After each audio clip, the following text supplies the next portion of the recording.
Okay, last class we discussed how we discussed the Clausius-Clapeyron equation, and in particular for a liquid and solid along the coexistence curve, we derived this nice exponential behavior for the pressure temperature coexistence curve.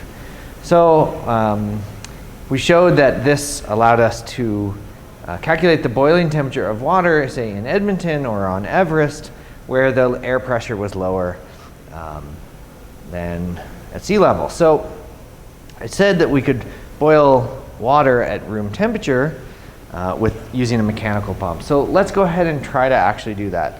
So I'm going to just have this dewar, which is nice and see-through, and we're going to try to turn on this pump.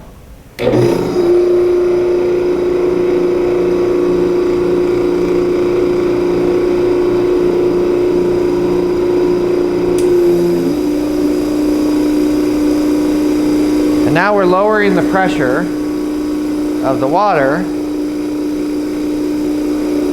Okay, so we've zoomed in, and hopefully as we lower the pressure, you can see quite a bit of mechanical instability there.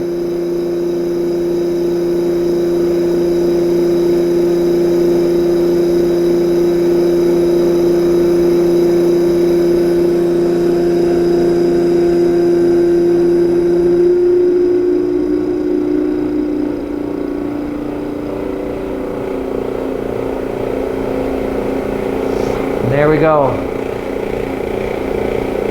We're boiling water at room temperature.